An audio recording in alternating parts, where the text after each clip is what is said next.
Well,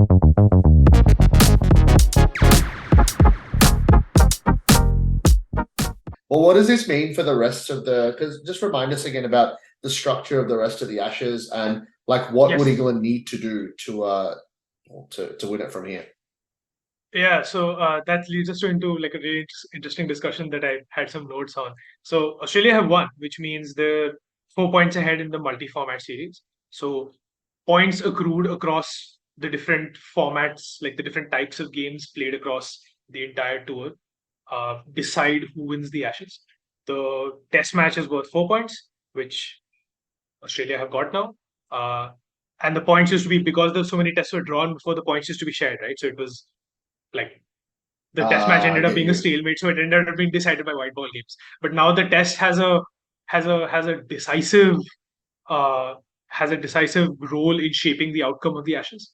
Um, Nice. Now, England pretty much need to beat Australia across the six white ball games by a big enough margin, three ODIs and three T20s.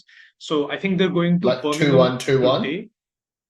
Uh, how many will they need to beat them by? They'll need to beat them by more than that margin of 4 points. Basically, they need to overcome the 4 point margin first, which they are now trailing by because they lost the test match, and they Right, need right. to obviously like get at least one more than that, right? Cool. And I think points are shared in the case of a no result.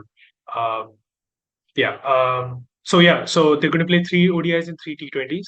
They start with the ODIs on Saturday. I think they're going to Birmingham today, and they'll set up for the first T20 at Edgbaston on Saturday. So we could have a day four of the men's Ashes test and like the Ooh. first T20 of the women's Ashes on the Saturday. So that's a pretty big Uh, day.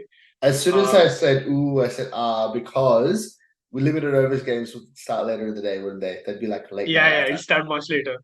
Yeah, But given like I yeah. think Saturday night. Yeah, okay, cool. Because I might have to bloody stay up and watch the games because I can't record it. So as much as I said, I might Hmm, have the women's in the background and put the like well it is. I'll be playing both hmm. games, hopefully. We'll see.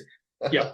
So the thing with England is um, I'm not so confident they'll be able to get like they'll be able to beat Australia by enough of a margin across the six white ball games because like you can say that like they're 4 points behind so they need to win this many games. Australia probably won't lose that many games to give you enough of an advantage.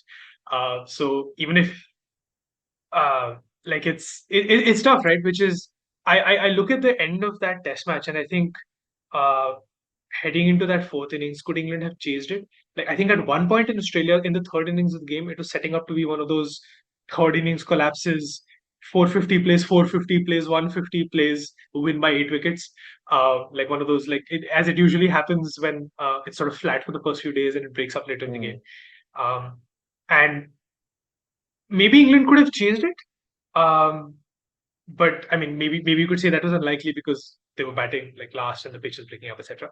But I think the more interesting question is they might have been more inclined to chase it because, like, it seems weird to say this, but they were actually not that far away from a win in the Canberra Test in the last Ashes.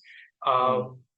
Um, um, India have drawn with Australia in a Test match in So you're basically 2021. saying like Australia are a dominant white ball team, but England thought maybe because both teams don't play that many tests, you almost like Exactly. Yeah. can test yourself against them in the longer format because of both teams' Yeah. inexperience. Yeah, it's weird, right? Because we won't really say that an upset is more Of likely in a test course. match.